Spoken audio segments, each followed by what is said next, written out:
buenos días a todos. Muchas gracias por estar presente en el seminario el día de hoy. El día de hoy tengo el gusto y el honor de presentar al ponente, que es el profesor Gonzalo Cosa.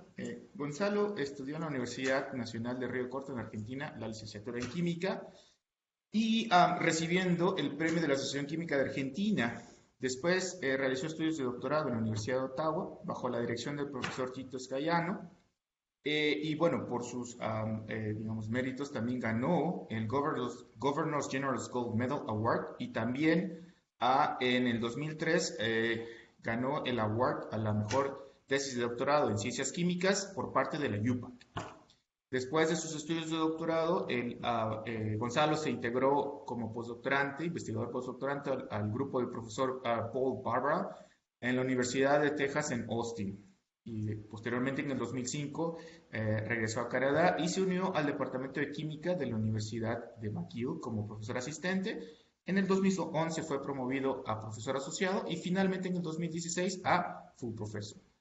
Entonces, sin más preámbulos, por favor, Gonzalo, nada más comentar, por favor, al final del seminario vamos a dar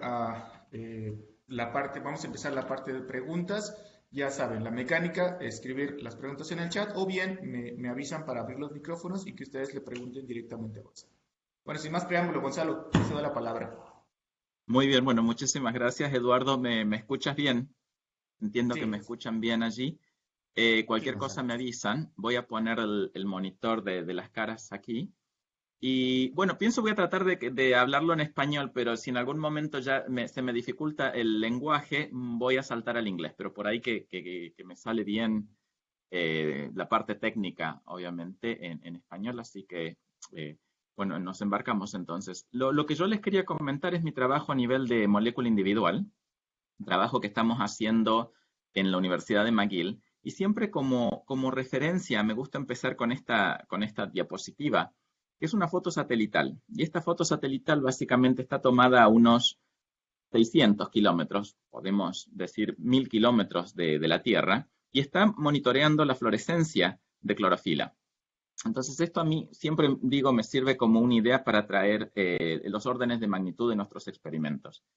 Un satélite que está a 1000 kilómetros de la Tierra son básicamente 1.000.000 de metros o 1.000 millones de milímetros o 10 a la 9 milímetros. Entonces, si ese satélite puede ver la fluorescencia de la clorofila, puede decir dónde la reacción química está ocurriendo de fotosíntesis.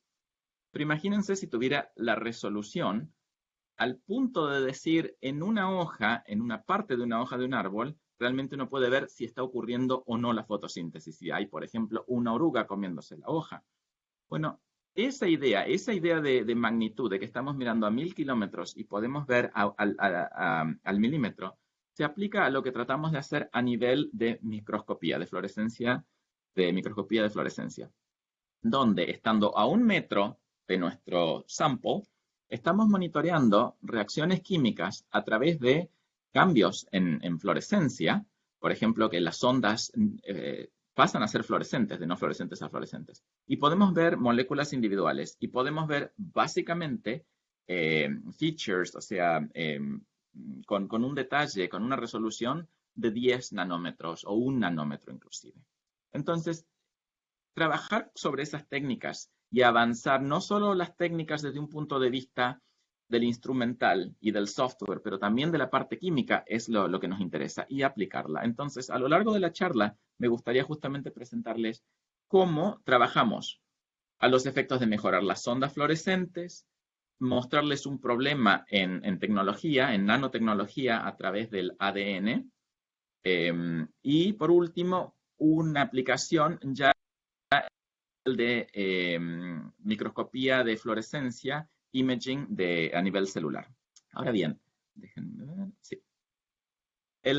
Digamos, el campo de single molecule fluorescence ya, digamos, empieza básicamente hace 30 años con el trabajo de Murnau y realmente tuvo un gran impacto, uno diría, 10 años después de los primeros reportes. Ya en el 2000 se empiezan a ver reacciones a nivel de molécula individual, mayormente interacciones de proteína con el ADN, donde uno monitorea la intensidad de fluorescencia en el tiempo.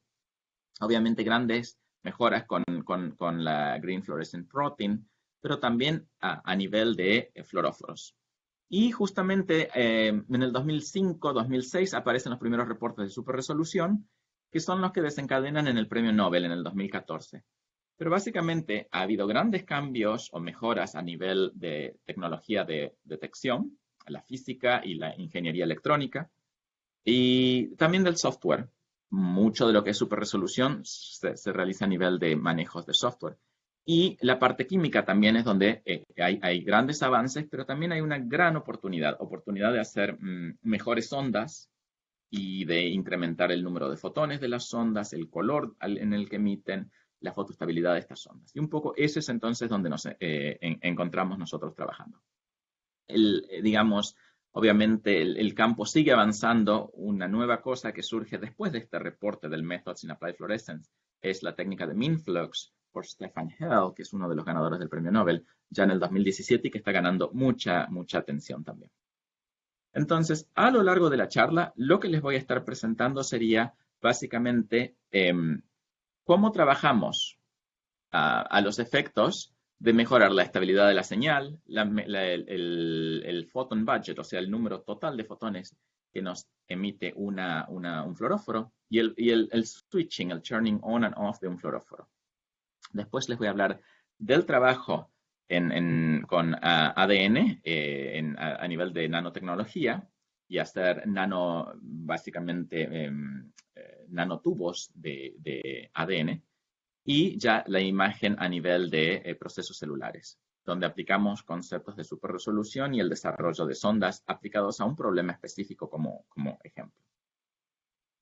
Entonces, en el contexto de cuando hacemos estudios de fluorescencia a nivel de molécula individual, lo primero que observamos es que lo que vamos a estar monitoreando es la intensidad de un fluoróforo, ya sea uno de rojo, que emite el color rojo, u otro que emite el color verde. Y vamos a monitorear esa intensidad en el tiempo. Y el experimento se termina cuando el fluoróforo se fotoblichea. Ahora bien, idealmente el fluoróforo no se fotoblichea y este canal rojo seguiría al infinito. Pero en algún momento ese cromóforo se apaga y tiempo después el cromóforo verde también se va a apagar. Entonces esto es un problema que hay que tratar de mitigar. Hay que tratar de sacarle tantos fotones como sea posible. Idealmente el tiempo no serían 15 segundos, o de aquí a aquí, sino que lo podemos incrementar 10 o 100 veces. ¿Qué ocurre? Aquí estamos más o menos detectando, esto es el time binning son de 10 milisegundos, estamos detectando 30.000 fotones, entre 30 y 50.000 fotones por segundo. Si estamos detectando tantos fotones, por lo menos estamos excitando 10 veces más, sino 100 veces más. Hay pérdidas, o sea, el rendimiento cuántico de fluorescencia no es 100%, el rendimiento cuántico de detección no es 100%. Entonces, rápidamente uno calcula que está excitando 1.000.000 de veces por segundo estos cromóforos. Entonces, hay grandes chances de que hagan fotoquímica. Además, la potencia con la que uno excita es altísima. Esta es de 5 kilowatts por centímetro cuadrado o 50 megawatts.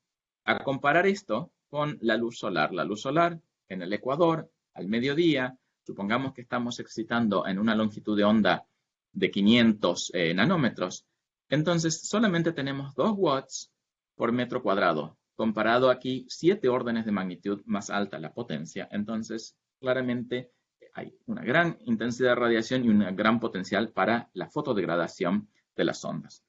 Toda esa energía se está poniendo, obviamente, bueno, son 50 megawatts per square meter. En realidad, uno lo que hace es enfocar en un diffraction limited spot, pero pasan a ser esas densidades de energía.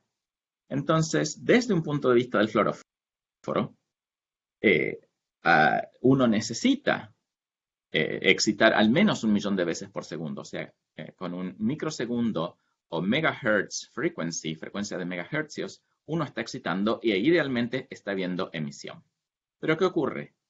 Digamos, los fluoróforos pueden acarrear un proceso que se llama de intersystem crossing, que los lleva al estado triplete excitado. Este es un estado prohibido en su acceso, pero así como es prohibido y por ende es difícil de llegar, también es difícil de salir. Uno quiere estar en este círculo virtuoso de excitar y emitir, pero cada vez que esto ocurre, y puede ser que las probabilidades sean menor del 1%, pero supongamos que es del 1%, ahora está uno estacionado en un estado no emisor, entonces esto acarrea problemas por dos razones. Una es que desde este estado no emisor puede haber una segunda absorción de fotones que lleva a degradación. Por otro lado, las trayectorias son terribles en el sentido que uno tiene gran cantidad de fotones y después la sonda se queda en este estado prohibido de donde no sale. Entonces la mitad del tiempo está en un ciclo de rápida emisión muy intenso y la otra mitad del tiempo está apagada. Se empiezan a ver estos blinkings que son indeseados. Si uno admite oxígeno en la solución, rápidamente quenchea el estado triplete. Pero aparejado hay un problema de que se sensitiza oxígeno singlete que rápidamente reacciona con las moléculas orgánicas. Entonces aquí tenemos por un lado, mitigamos el problema de tener una trayectoria horrible, tenemos una trayectoria deseable en el sentido que no hay blinking, es estable la trayectoria, pero el fluoróforo rápidamente se oxida. ¿Por qué? Porque este oxígeno singlete es muy reactivo y destruye entonces el compuesto orgánico. Para mitigar estos procesos, entonces uno busca dos cosas. Una, remover el oxígeno, y la segunda es, como no hay oxígeno, pero uno no quiere estar en esta situación, pone quenchers del estado triplete excitado, que son especies donoras o son especies reductoras u oxidantes, donoras o que sacan electrones. Y entonces logra la fotoestabilización. Esto entonces como un preámbulo al trabajo entonces, donde les quiero comentar cómo hemos nosotros trabajado en este tema. Estos quenchers, ya sean reductoras, como digamos, antioxidante llamado Trolox, que se parece al alfa-tocoferol, el ácido ascórbico, un tiol. Estas especies reductoras o la oxidante funcionan quenchando el triplete, pero generan especies intermediarias. Químicamente puede ser un problema. Idealmente uno quencharía físicamente.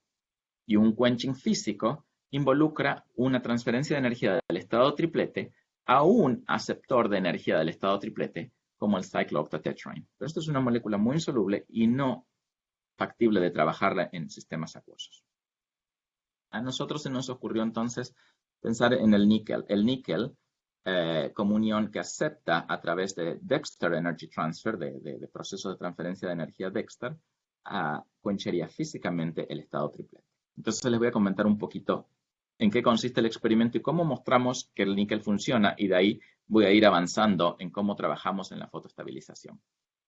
A nivel de trabajar a molécula individual, lo que hacemos es básicamente tomar cover slips de vidrio, glass cover slips, y las funcionalizamos con polietilenglicol. Ese polietilenglicol básicamente tiene un peso molecular de 5.000 o 5 kilodaltons, y un 1% de ese polietilenglicol va a tener biotinas, ya se lo compra así funcionalizado.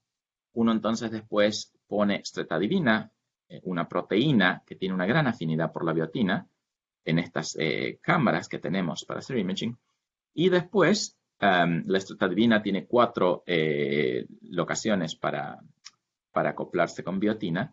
Entonces uno pasa después el ADN que contiene una biotina también. Entonces de esta manera uno hace un bottom-up self-assembly strategy, polietilenglicol, proteína de stretadivina y ya el ADN que trae el cromóforo que queremos estudiar, y cómo la fotofísica y la fotoquímica de este cromóforo es afectada por diferentes especies químicas, en caso el ion níquel.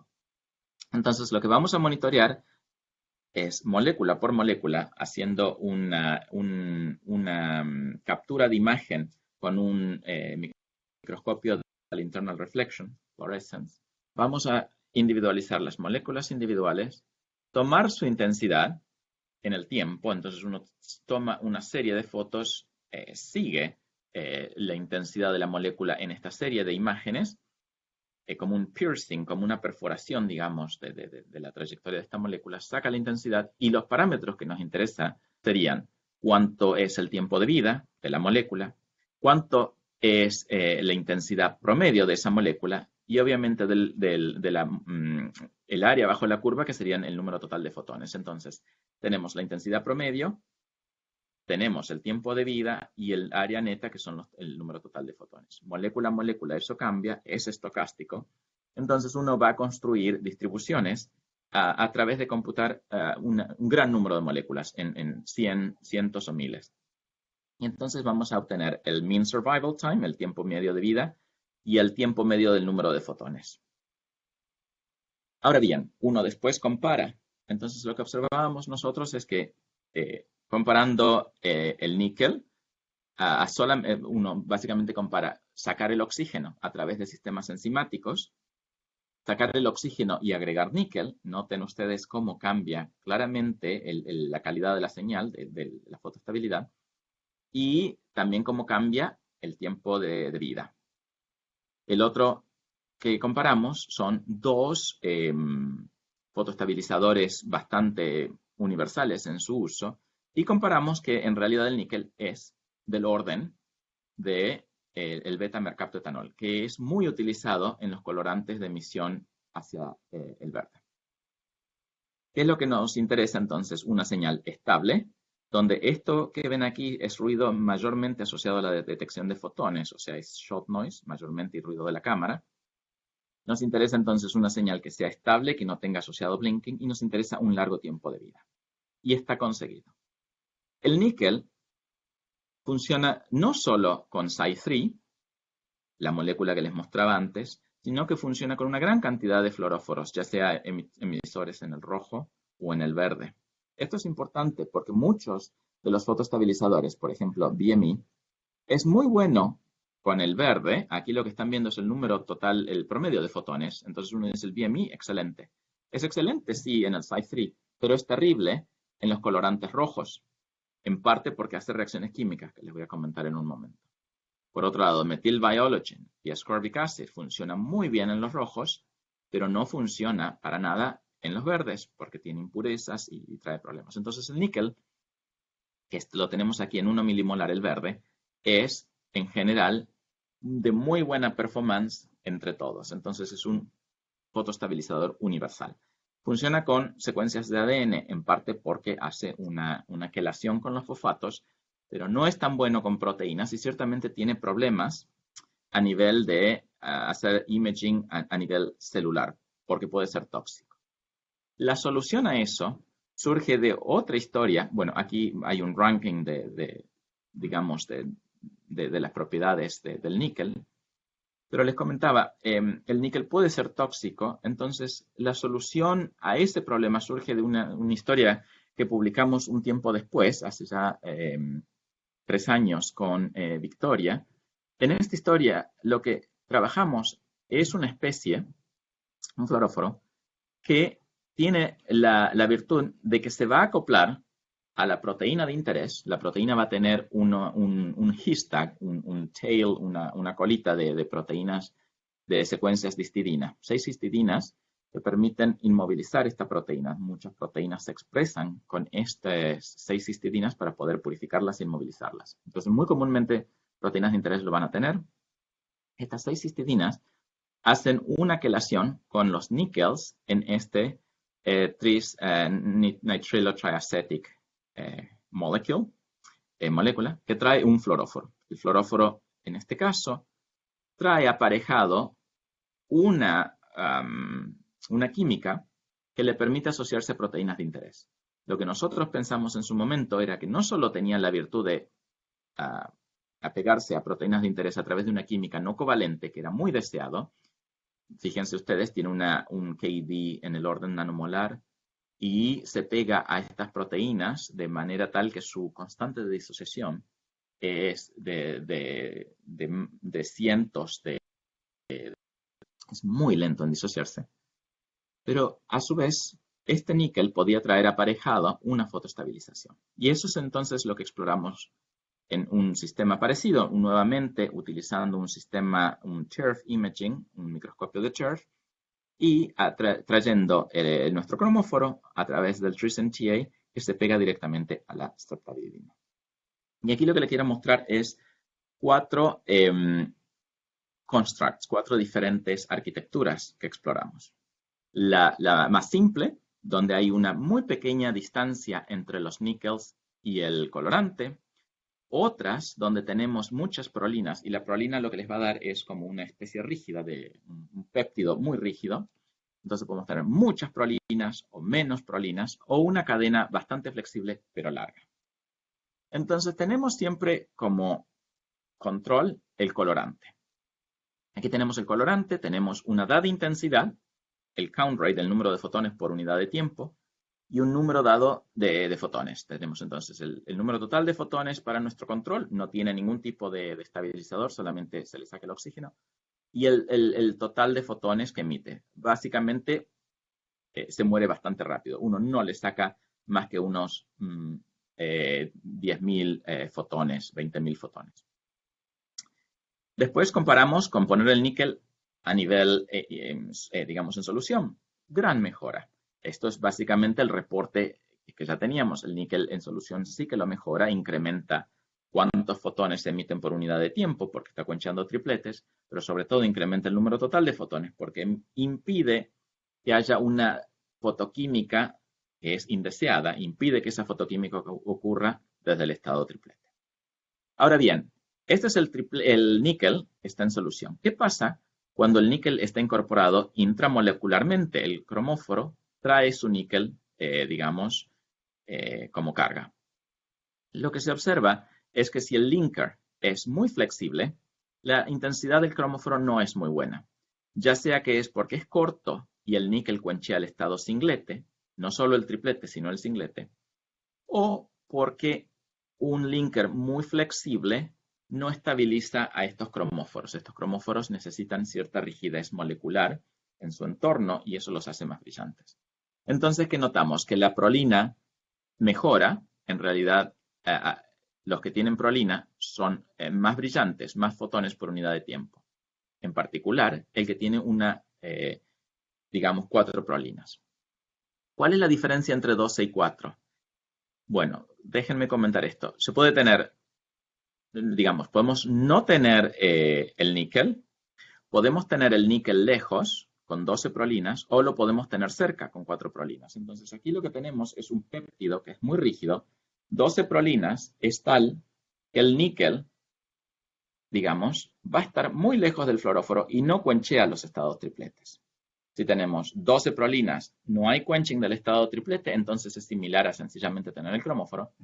Pero si la cadena de prolina es cortita, en ese caso, si tenemos 4 prolinas, están en proximidad y esa proximidad lleva a que haya un quenching del estado triplete, entonces el duty cycle, la excitación y emisión es muy buena, y lo que no hay es que el fluoróforo se estacione en un estado triplete no emisor. Cada vez que va al estado triplete, rápidamente el níquel lo saca y vuelve a ser excitado y emitido. No solo incrementa el brillo entonces, pero también incrementa la fotoactividad. Entonces, este funciona desde un punto de vista físico. Pero también nosotros revisamos, y este quizás es más interesante, la parte química de analizar qué ocurre cuando tenemos estas transferencias de electrones. En realidad, lo que ocurre es que uno trae un quenching del estado triplete. Y el quenching del estado triplete, a través de un proceso reductor de donación de electrones o abstracción de electrones, lo que genera es un par radical, un geminate radical pair, que es naciente en el estado triplete. Uno viene del estado triplete, tiene el cromóforo excitado en el estado triplete, pone el donor de electrones y lo que forma ahora es un par radical donde básicamente los 2 electrones no apareados en el par radical saben de la existencia uno del otro, están correlacionados, entonces nacen en estado triplete y permanecen en estado triplete hasta que uno de ellos escapa el solvent cage, digamos el solvent cage. Me sabrán disculpar, no me sale en español. Ahora bien, el geminate radical pair hace un escape en 100 picosegundos.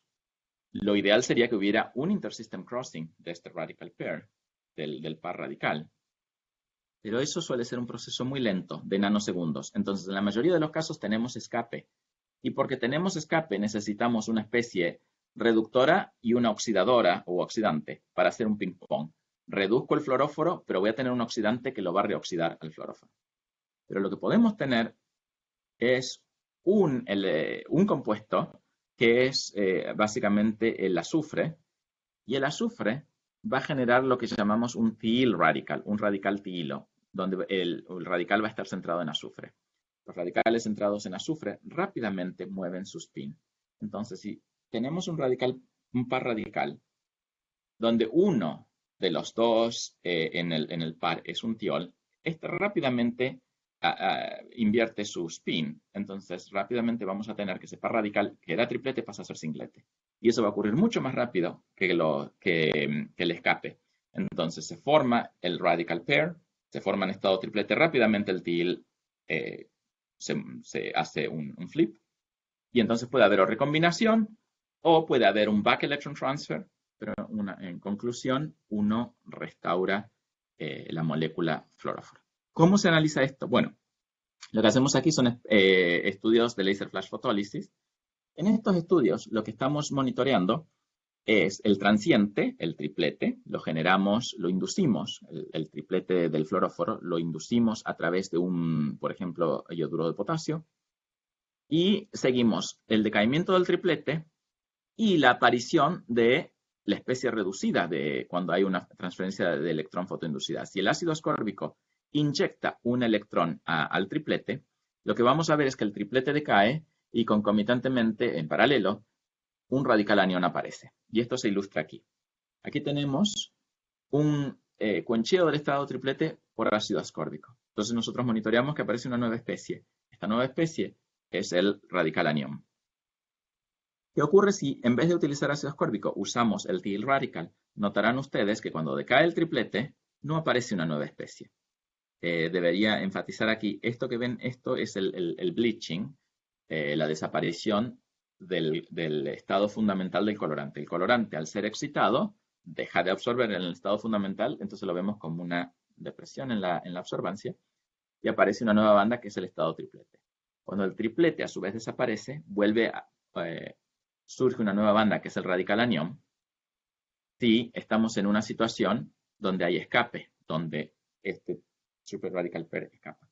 Pero si tenemos una situación donde hay un rapid flip, si uno de ellos es un azufre, entonces ya tenemos un decaimiento del estado triplete sin formación del radical anión, porque no hay escape.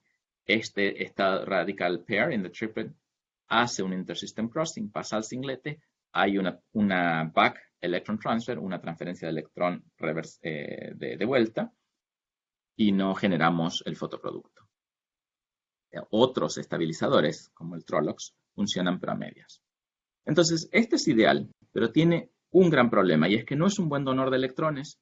Entonces, nuestro grupo está trabajando mucho en el desarrollo de nuevos fotoestabilizadores que trabajan sobre la base de tener azufre, como la especie donora de electrones, pero son de mucho más bajo potencial de oxidación. O sea, son más fáciles de oxidar o mejores reductores que el beta-mercaptoetanol.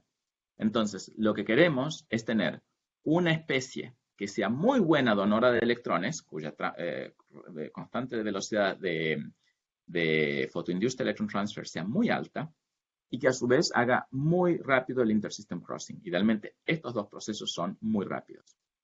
El beta-mercaptoetanol funciona muy bien aquí, pero falla aquí. Entonces, estamos desarrollando nuevos especies de donoras de electrones en función de azufres y oles que van a básicamente mejorar en esta partida. Por ende, van a requerir mucho menos thiol y van a lograr mucho más eficiente este proceso del cuenchado de los tripletes. Justamente estamos en este momento discutiendo de patentar un par de ellos.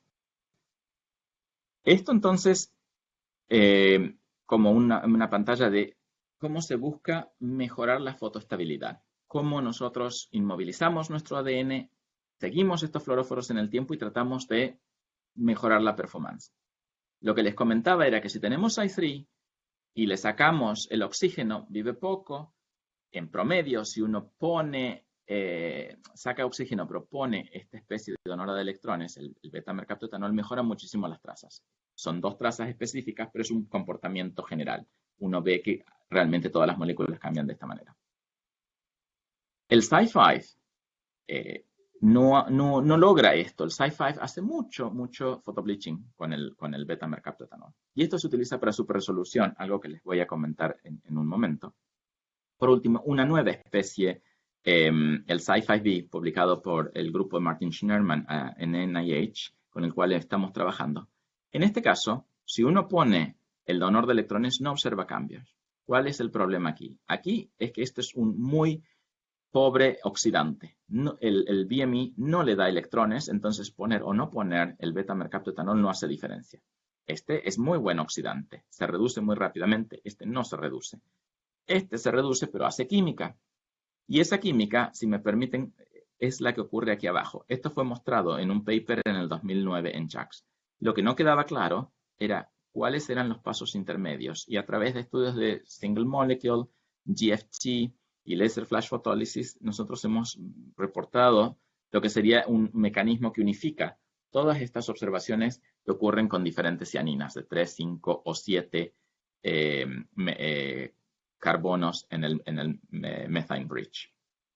Y fundamentalmente es que uno excita las cianinas al estado singlete y van a florecer. Uno está siempre yendo y viniendo entre excitar y que emiten, excitar y que emiten. Pero cada vez que las cianinas se hacen un intersystem crossing al estado triplete, evolucionan en la presencia de un donor de electrones para dar el triplet geminate radical pair, y que solamente si uno tiene azufre, pero no otros radicales, pero si tiene el azufre, el radical centrado en azufre, tenemos un intersystem crossing. El escape no ocurre, esto en naranja no ocurre, sino que seguimos por aquí. Y si tenemos la cianina, el Cy3, hace back electron transfer y de vuelta, eso es lo que uno querría tener. Y si tenemos el Cy5, hace una reacción de recombinación, recombination. Los 2 radicales se parean. Y entonces deja de absorber y deja de emitir porque tenemos esta reacción química. Entonces, eso está todo fundamentado en este artículo, los detalles allí.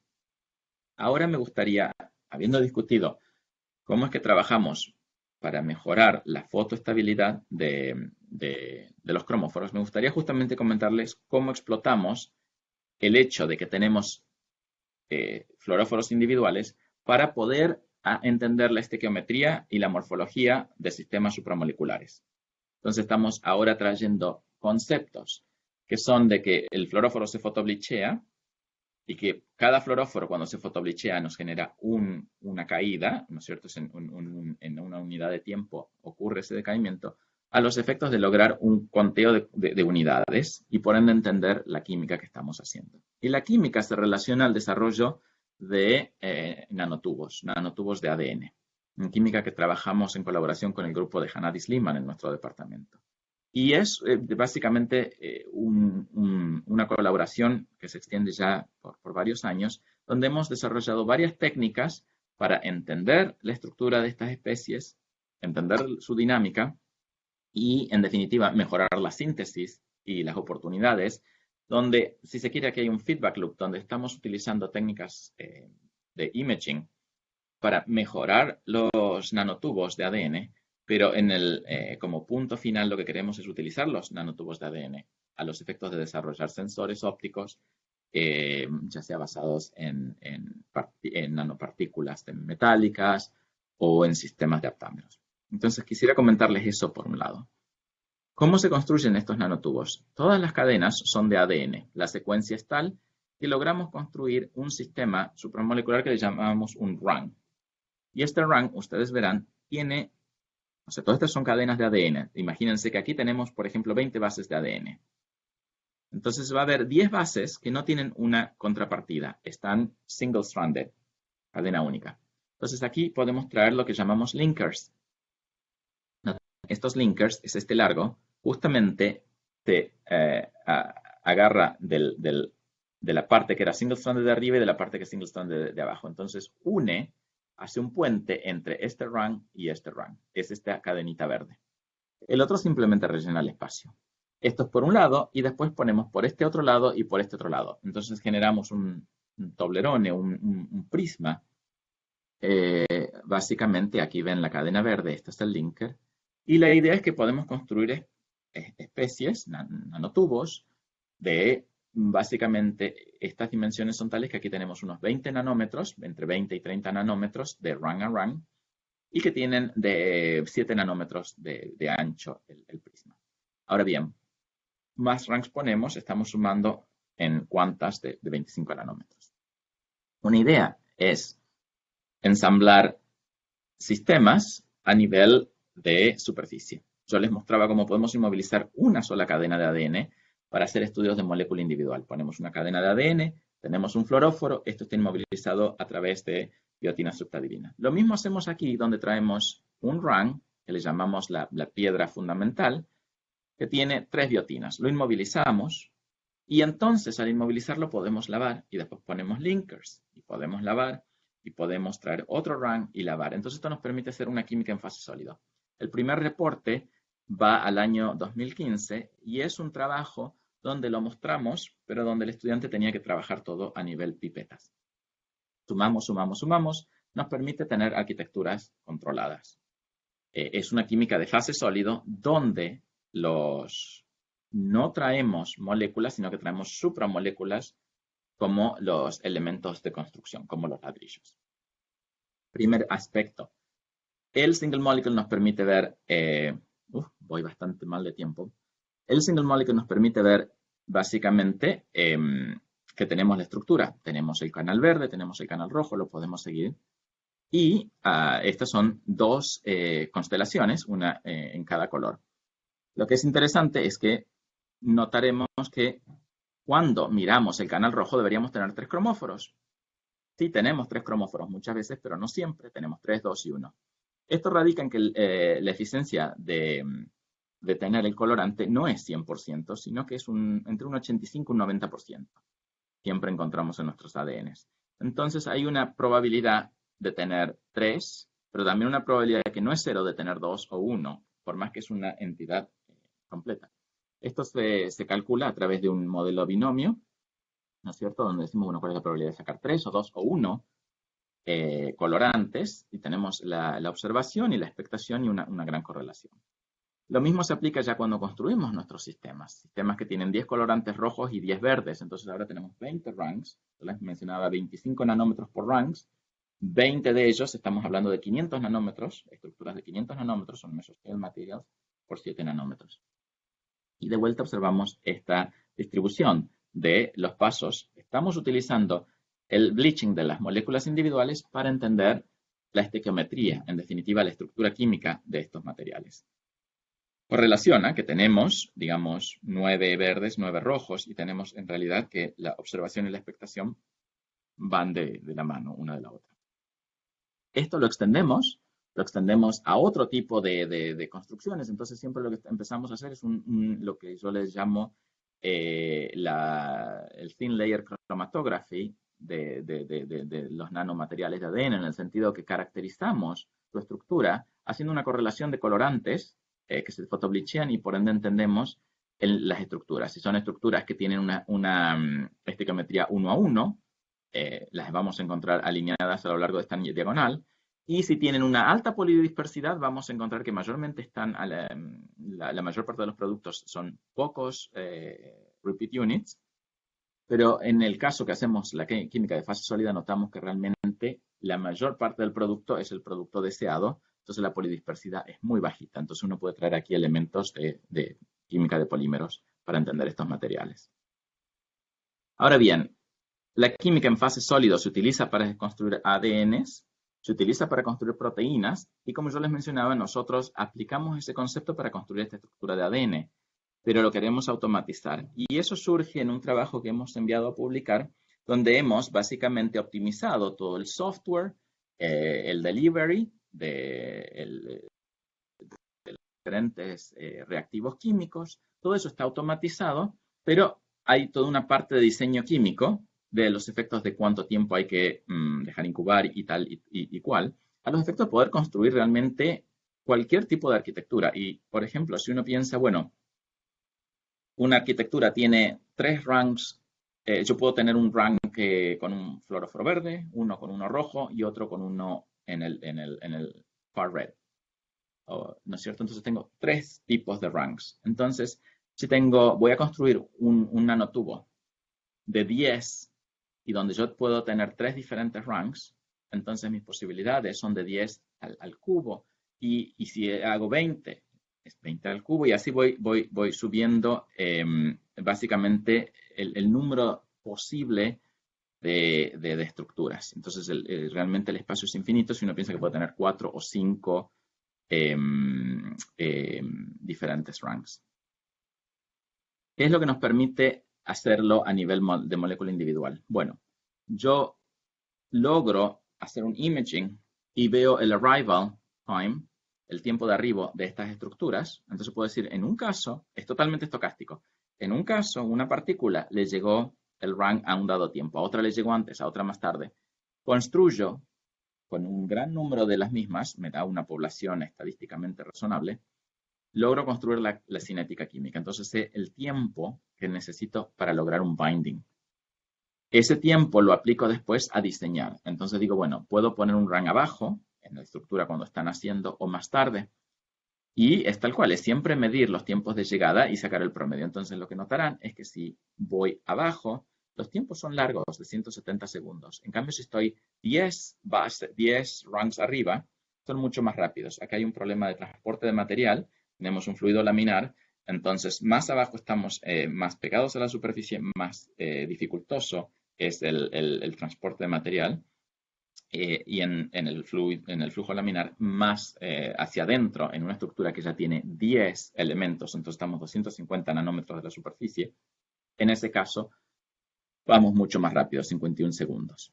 Esto lo vemos a nivel de los ranks, pero también lo vemos a nivel de los linkers. El mismo ejercicio, fluor linkers, y notamos, si estoy en la superficie me lleva 70 segundos, pero si estoy muy adentro, mucho menos tiempo.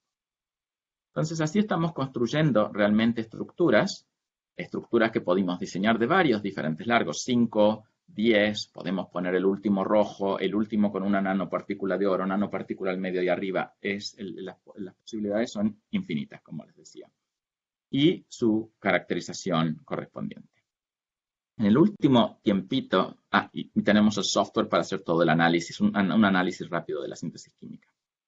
En los últimos 7, 10 minutos quisiera compartirles ya el trabajo a nivel celular. Entonces, aquí, en esta segunda etapa, les mencionaba cómo explotamos fotofísica y fotoquímica para entender reacciones químicas. En el último, les explico cómo reacciones químicas me permiten ver, por ejemplo, morfologías a nivel celular. Ese es el concepto el mensaje que les quiero llevar. ¿Cuál es la idea aquí? Traer conceptos de superresolución. Cuando yo les mostraba imágenes, y mostré muy poquitas, a ver, vuelvo rapidísimo,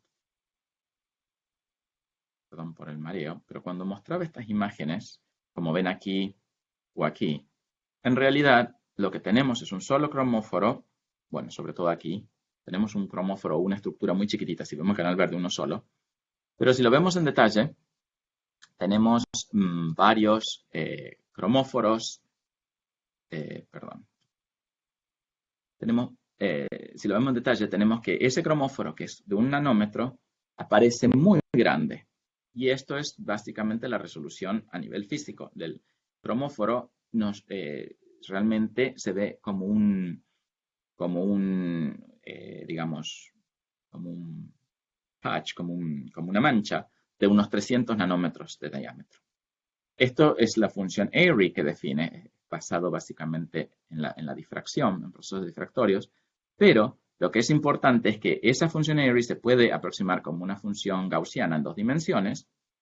Entonces uno dice, está bien, el full width half max del fluoróforo son 300 nanómetros, pero si yo logro identificar el centro del fluoróforo, mi resolución mejora ampliamente. No es trivial, pero en definitiva la idea es, puedo ver el cráter de un volcán, lo cual me da mucha resolución, o ver todo el volcán, que es mucha menor resolución. Entonces, la idea es, si yo junto muchos fotones, entonces sí que puedo definir el centro de la posición. Entonces, vamos de una resolución normal, la diffraction limited, limitada por difracción, a esta superresolución, que pasa a ser de 300 nanómetros a 20 o 30 nanómetros. La ecuación que lo define está dada aquí. La resolución nueva es la resolución normal, lambda over 2, básicamente, la longitud de onda sobre 2. Esa es digamos, la resolución normal, y vemos que la nueva resolución es la resolución normal dividida el número de fotones. Básicamente, si obviamos este término y este término, esto pasa a ser la raíz cuadrada, es la resolución normal dividido la raíz cuadrada de los números de fotones. Esto es lo que tienen aquí. La nueva resolución es la resolución normal, lo que definimos como S, o S, dividido la raíz cuadrada del número de fotones. Si yo tengo 10.000 fotones en esta molécula individual, mi resolución mejora por la raíz cuadrada de 10.000, o sea, 100 veces. Si mi resolución antes era 300, y yo cuento 10.000 fotones, mi resolución ahora es 3 nanómetros. Ahora bien, funciona si tenemos un solo fluoróforo. Si tenemos muchísimos fluoróforos, se pierde, porque no podemos verlos individualmente, a menos que logremos fotoquímicamente encender un subset de estos fluoróforos. Y entonces encendemos 2 de los 4, los localizamos, se apagan, se encienden otros 2, se localizan, se apagan, y de esta manera uno reconstruye una imagen de alta resolución. Esa es la idea que lleva al Premio Nobel del 2014, todo el entendimiento de los procesos y últimamente, finalmente, el desarrollo de la técnica. Pero ahí es donde yo les quiero mostrar las oportunidades que eso trae a nivel de cellular imaging. Si lo aplicamos a las moléculas de ADN que yo les mostraba, lo que utilizamos es el colorante rojo que teníamos acá, y yo les mencionaba que con el beta-mercaptoetanol se encendía y se apagaba. Bueno, si yo tengo 10 y se encienden y se apagan cada una aleatoriamente, quiere decir que en un dado momento una sola de las 10 puede estar encendida o ninguna. Entonces localizo. Y eso es lo que vemos, ¿no es cierto? Hay lo que llamamos un blinking. Todas están encendiéndose y apagándose. Pero hay 10 rojos, pero en dado momento o hay nada o uno. Las localizo y logro una alta resolución, los puntitos amarillos. En blanco es la difracción, que está dado por los cromóforos en verde, que no hacen el blinking. Los verdes no hacen el blinking, pero en el canal rojo sí lo hacen. Entonces puedo lograr eso. La pregunta es, ¿puedo traer esas ideas a nivel celular, donde lo que miro son reacciones químicas? Entonces, la idea aquí es decir, traigo fluoróforos que no emiten y que en presencia de especies químicas a nivel celular se encienden. Se encienden por un instante, los miro, los localizo y ya se apagan. Y entonces ahí sí se logra hacer la alta resolución. Y aquí es donde traigo 2 temas de interés en nuestro grupo, donde es ya la parte de bioimaging, no de materiales ni de fotofísica, pero es digamos, oxidaciones lipídicas asociadas a estrés oxidativo y cómo la membrana celular se oxida y productos que se forman. Esto está muy asociado a patologías, o sea, tiene de mucha relevancia a nivel de patologías celulares, incluido Alzheimer's, Parkinson's. El estrés oxidativo es muy dominante. Ahora bien, me voy a enfocar por tiempo, me quedan 3 minutos, en este proceso. Estos aldehídos. Esos aldehídos, fundamentalmente, son muy reactivos. Reaccionan con proteínas y esas proteínas ya sea dejan de funcionar, van a detoxificación o se usan para regular procesos celulares. Nosotros queremos entender esta química a nivel celular, súper importante. Y nuestro approach a esto viene de observar que BODIPIs, que sintetizamos en el grupo, no emiten. No emiten cuando están con esta funcionalidad química, un aldehído, o insaturaciones, pero sí que emiten cuando se reducen, cuando ese doble enlace desaparece. Noten ustedes la similitud. Aquí lo que vamos a tener es un aldehído alfa-beta insaturado. Estos son aldehídos, entonces después extendemos esto nosotros y obtenemos esto. Esta especie no es emisora, pero si reacciona con proteínas, se enciende. Y esta especie tiene lo que llamamos el warhead, la especie activa, que emula, digamos, o imita estas especies electrófilas que están asociadas a la oxidación lipídica. Estos ocurren en nuestras células, ocurren cuando la manteca se pone rancia, ocurre cuando hacemos un barbecue, que se generan estas especies oxidadas. Entonces queremos ver esta química y ahí es donde yo les muestro una imagen, a ver si la puedo frenar. Sí. Esta imagen es de una célula una célula de HeLa, donde en el canal verde van a estar viendo alquilaciones. Están viendo básicamente, en el canal verde, cada vez que una proteína se reacciona con el colorante hay un destello, porque el colorante no emite hasta que la proteína reacciona. Entonces, aquí se ve toda la célula, en rojo está marcada la mitocondria de la célula, en verde tenemos la célula, una célula viva, y se ven los destellos. Estos son diferentes destellos que van ocurriendo y cada uno de ellos es una reacción química. Entonces, podemos hacer un mapeo de dónde está ocurriendo esta reacción química. Y juntando todas estas localizaciones, usando los conceptos de superresolución, podemos entonces entender dónde ocurre esta reacción química y notamos que hay una gran correlación con la reacción química que ocurre donde están las mitocondrias de la célula. Eso está asociado al pH celular. Aquí me parece que me falta una transparencia. Efectivamente, en la mitocondria el pH es más alto, un pH de 8. Los tioles son tiolatos, el pKa del tiol es 8, entonces en mitocondrias hay tiolatos y no tioles, son mucho más reactivos contra nuestros fluoróforos. Nuestros fluoróforos que no emiten reaccionan con estos tiolatos, se encienden y nos permite localizarlos. Los vemos con una resolución de difracción, pero utilizando estas técnicas de superresolución, de sencillamente decir, bueno, cada uno de estos es un 2D Gaussian y encontramos el center spot y tenemos thresholding criteria, logramos entonces reconstruir. Y esta es un poco la idea. Aquí ven cada evento en el panel izquierdo y en el panel derecho la imagen se va reconstruyendo de las 3 células. Aquí hay 3 células, notarán el espacio vacío, esa es la zona nuclear de las células, y estamos observando cómo las reacciones químicas ocurren en mitocondria. Y por último, un detalle es, yo mencionaba la resolución, es básicamente el primer término, cuando les mencionaba esta ecuación. Pero este tercer término trae aparejado los problemas asociados a señal de fondo, el background. Si la señal de fondo es muy alta, perdemos resolución. Y eso se debe a que sencillamente no podemos distinguir un evento, un destello de luz del fondo, y entonces perdemos esa capacidad de hacer resolución. Cuando uno trae moléculas cuya reacción determina que se forma un producto que emite, al comienzo no hay moléculas y uno puede hacer la localización muy bien, pero en el tiempo nos crece la cantidad de producto, nos crece la cantidad de especies emisoras, entonces notamos que esta intensidad sube y sube y sube. Y esa es la molécula que les muestro a la izquierda, la que reportamos en primer lugar en el 2017. Una nueva, que este artículo está en revisión, es una que es reversible, químicamente está hecha para ser reversible, se pega y despega inmediatamente. Entonces notarán que no se acumula en el tiempo, sino que las imágenes son pésimas, porque no es una molécula hecha para visualizar la química en un proceso normal, sino que es una molécula para visualizarla en superresolución, porque lo que buscamos es minimizar el background, y minimizar el background quiere decir no acumular producto. La molécula reacciona, nos da un destello y se desarma. Vuelve a reaccionar, nos vuelve a dar un destello y se desarma. Y de esa manera vamos contando destellos.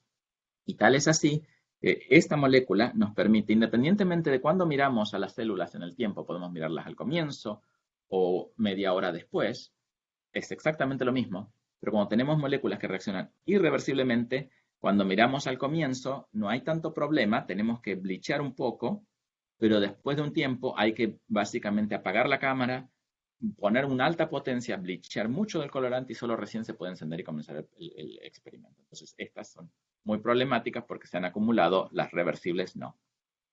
Y lo que yo les decía es que la química, podemos entonces mapear dónde ocurre la química, pero la química nos da una idea de morfología. Todos estos procesos estocásticos de la reacción química nos permite, a través de superresolución, localizar esos lugares.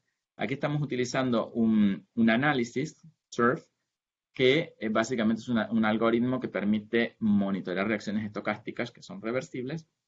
Y en este caso, lo que nos permite es ver movimiento de las mitocondrias asociado con la reacción química de encender este cromóforo. Se enciende y se apaga. Porque si se apaga, nos monitorear por mucho tiempo, nos permite básicamente utilizar estas técnicas de SURF, baja potencia, y al utilizar baja potencia podemos seguir una célula por muchos minutos sin que la célula se dañe. En algún momento se empieza a dañar hacia el final, pero entonces podemos ver todas estas dinámicas celulares, toda la morfología de donde la química ocurre. O sea, estamos viendo estas mitocondrias donde está ocurriendo la química, pero nos permite seguirlas a los efectos de explotar la reacción química. La reacción química nos da una idea de la dinámica de estas organelas. Entonces, aquí hay un desarrollo de sondas con una idea de explotar estas ondas para lograr una enhanced resolution. Con eso entonces ya cerrar la charla. Me he pasado unos minutos, me temo. Sí, me he pasado unos minutos, espero me sepan disculpar. Y bueno, agradecerles a todos por su tiempo, agradecer al grupo. El trabajo mayormente que les presenté es el trabajo de Casey Platnick, que está aquí, que ya se acaba de unir a un grupo como postdoc en Oxford. A Mani Hariri, que estuvo en Stanford y ya empieza ahora como profesora at UBC en Vancouver. Y Yasser Gidi, que también se me ha ido a Stanford. Son 3 chicos que se acaban de graduar hace muy poco. Y Kevin, que es el que trabaja en el último proyecto en el que les mencionaba de las ondas y el cellular imaging. Con esto, bueno, de vuelta agradecerles. Eduardo, agradecerte por la invitación. Una pena que no puedo estar ahí, pero prometo hacer un viaje ciertamente pronto. Vale. Muchas gracias. Muchísimas gracias, Gonzalo, por el seminario. Creo que hemos visto todas las posibilidades desde el diseño, la construcción de estas ondas, más que nada optimizar, ¿no? El diseño racional dirigido para poder tratar de entender ya diferentes procesos a nivel celular, que es bastante difícil. Bueno, abrimos el foro, el seminario para preguntas. Si alguien tiene una pregunta, por favor, lo puede escribir en el chat o simplemente me puede comunicar para que le abra el micrófono. Tenemos la primera pregunta de Luis Fernando Gómez Caballero. Excelente charla, bastante interesante. La pregunta es, para la formación de los nanotubos, Gonzalo, ¿han intentado algún sistema similar a una PCR para la Polymerase chain reaction, sí. ¿O solo se han usado los inyectores? Sí, correcto. En algún momento, sí, utilizamos la idea de inmovilizar y lograr una circular amplification, que básicamente te va repitiendo la misma secuencia varias veces. Y eso lo publicamos allá por el 2015, pero la idea, esa nos permite un control, pero la secuencia se repite infinitamente o como tantas veces que el circular amplification funciona. La ventaja de hacer el solid phase synthesis, el control de la entrega del material, es que entonces nos permite realmente definir en cada paso qué es lo que se incorpora. Y ahí que nos genera mayor número de posibilidades. Con el circular amplification es más simple, porque realmente la enzima hace todo, y uno ya se encuentra, digamos, construye un backbone, una columna, la espina dorsal, si se quiere, del sistema, y ensambla sobre esta espina dorsal los elementos. Pero va a haber una repetición inherente al proceso de diseño. Al traerlos individualmente, cada uno de ellos sí que puede ser entonces diferente y esa es la ventaja. Hay ventajas y desventajas en cada caso, pero lo hemos intentado, sí, sí. Vale. Gracias, Gonzalo. ¿Alguna otra pregunta más? Igual les comento, si alguien quiere preguntarle directamente a Gonzalo, pues me avisa para poder abrirle los micrófonos. Bueno, mientras alguien más se anima, bueno, Gonzalo estaba viendo también que ustedes trabajan mucho con DNA para ver esto de los nanotubos, ¿no? Pero bueno, también tengo entendido que hay otros grupos de investigación que están tratando de hacer como la decodificación de DNA también a estos niveles, ¿no? Del single molecule y con tags, ¿no? Muy específicos para simplificar tiempos, ahorrar, bueno, total, costos y sí. todas esas cosas, ¿no? Sí, sí, sí.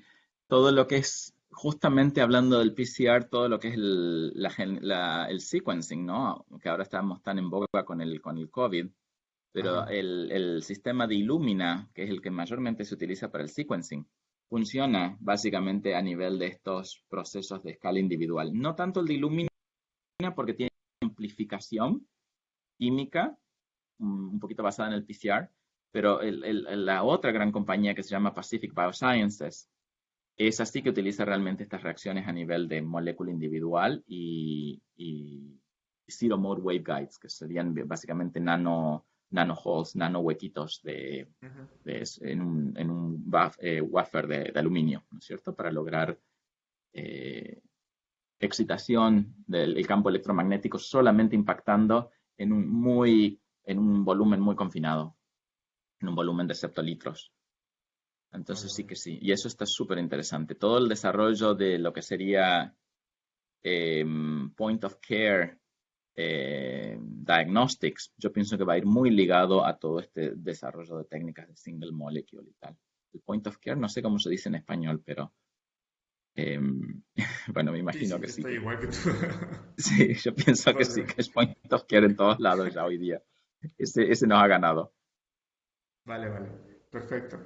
¿Alguien más, alguna pregunta, alguna duda, alguna inquietud? Adelante, pueden escribirla en el chat o podemos abrir micrófonos. Igual si alguien está interesado en tomar contacto con Gonzalo, les pasaremos luego los detalles de su contacto. Él está en McGill, en Montreal, una Correcto. ciudad muy Eso bonita. no di un poco tanto la parte de geográfica, pero sí, estamos aquí en Montreal.